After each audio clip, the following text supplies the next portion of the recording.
us. That said, I really appreciate him joining us for the next hour and 20-something minutes.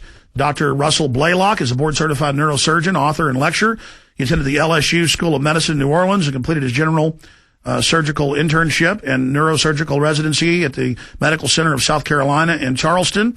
During his residency, he ran the neurology program for a year and did a fellowship in neurosurgery after his residency. For the past 25 years, he has practiced neurosurgery in addition to having nutritional practice. He recently retired from both practices to devote full time to nutritional studies and research.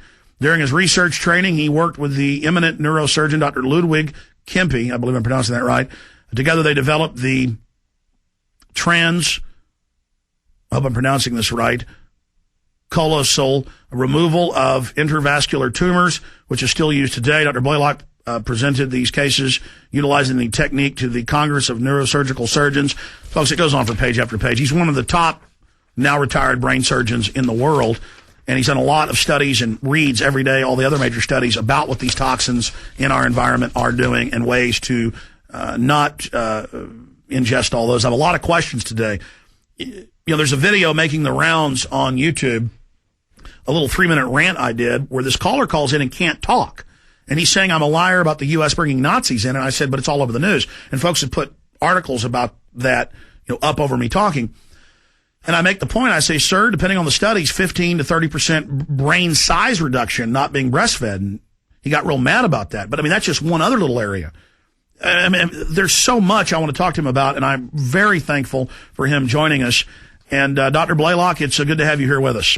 Well, thank you. It's a pleasure being on your program. You bet. Thank you for sitting through my plugs. Out of the gates, tell folks about your books, your videos, your materials, your websites here at the very start of the show for people that want to learn more.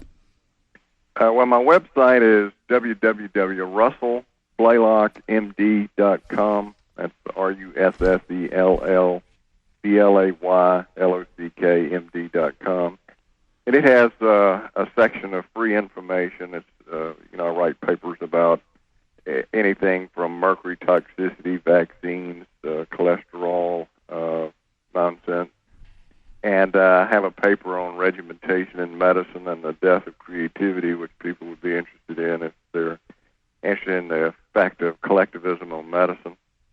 And I have some DVDs on nutrition and behavior, which talks about the effects of nutrition on how people think, as well as criminality, suicide risk, all of these things that we're hearing in the news today about our young people being uncontrollable, and the direct connection to diet and what you could do about it is discussed on this DVD. I have a newsletter that's published through newsmax.com, the Blaylock Wellness Report, which is a monthly report. I update all the things on nutrition. And I have several books. Excitotoxins, The Taste That Kills was the original book, and it's about MSG and aspartame toxicity to the brain and nervous system. And then a general nutrition book is more recent. It's Health and Nutrition Secrets That Can Save Your Life, which covers all sorts of subjects: vaccination, fluoride, mercury toxicity, cardiovascular disease, diabetes, a lot of different subjects. And it's very comprehensive. The third book is Natural Strategies for Cancer Patients, in which I reviewed a world of studies on nutrition and cancer suppression. Goes through how to not only use it primarily to treat cancers of various kinds, but also how it enhances the effectiveness of what's considered traditional cancer treatment and makes them less toxic. But these are two recent books, the last two. The Excitotoxin book was updated in 1997, I think it was. And it's all available at your website that we have up on screen for everybody watching at prisonplanet.tv. Just while you were talking there for a minute or two, Obama, the major changes, if they haven't taken over medicine already, now they're openly announcing it. I want to get into what SSRIs, just the toxicity alone, is doing, admitting that it causes suicide. I want to get into the youth that you mentioned. I want to get into the numbers we see with cancer being way up, why allergies are way up in people that have never had them.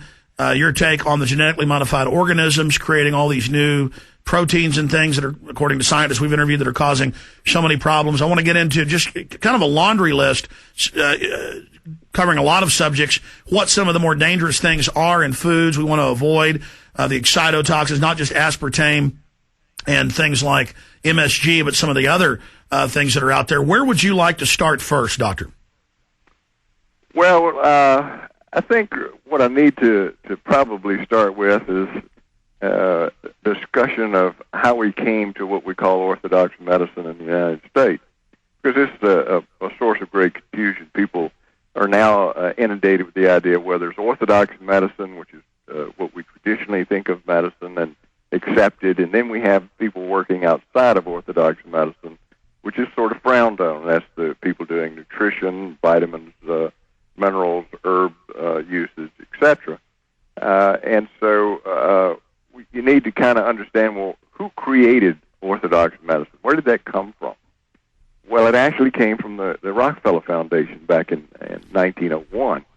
The Rockefellers at the time, their family, because of the Standard Oil scandals, no one wanted to be called a Rockefeller. Everybody hated all the Rockefellers. And so his friend, Reverend Gates, went to John D. Rockefeller Sr. and told him, said, well, here's a way we can repair your reputation. And he gave him a good example. There was this man who everybody hated, just like, they were hating you. And he started giving money out for all sorts of philanthropic enterprise. And soon people forgot all of the bad things.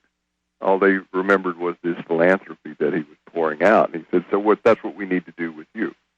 And so the first thing, because Gates' father was a physician and John D. Rockefeller's father was a quack snake oil salesman, he said, let's form the Rockefeller Institute of Medical Research. And so they created this in 1901. And so Rockefeller owned what was called the Drug Trust.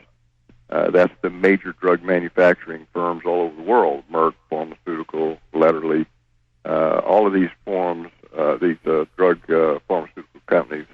Because the Rockefellers understood taking over an entire industry and controlling the education system is the key to dominating societies. These are monopoly men.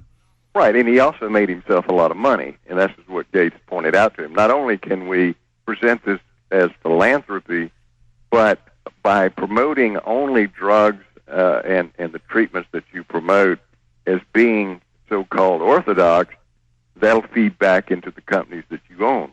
And, of course, what he did, he didn't always directly own companies. He would buy enough shares so he controlled them. Yeah, it's very simple for people that don't understand what you're saying. This is all part of the mainline history. It isn't taught in the mainline textbooks, but it is there for those that want to know. They took over the education system in medicine to then direct the course of it into their own companies. Right, and the way he took over the medical education system at the time, he hired a person called Abraham Flexner, and he told him, what we need to do is have you study the medical schools in the United States and write a critique of it. And, of course, the aim was to remove all nutrition references to nutritional-type treatments from the medical schools. So they closed down half the medical schools in the United States. There were 165 medical schools at the time. Well, he closed half of them. Then he had his anointed medical schools, which he poured his money into, appointed the professors from his own stock of professors. And so they created an educational system that taught the things that he wanted taught. And therefore, every professor that came out of those programs taught the same thing. So you established an orthodox training system where everybody was saying the same thing. Yeah, they call it now standardization, just like international bodies fund every county and city and fly around the city managers and social planners, where now all the zoning's the same, or the schools are the same, or the anti-gun message is the same, or the anti-sovereignty message. Everything is standardized. So this all goes back to them doing this with banking and then medicine and then energy. Please continue. Right, and if you look at the history of it, it all stemmed from Rockefeller. He did this in all of those segments that you discussed, including the municipalities and the cities and villages, so that he controlled their governments as well. Well, he now has absolute control of all of medical care in the United States, as well as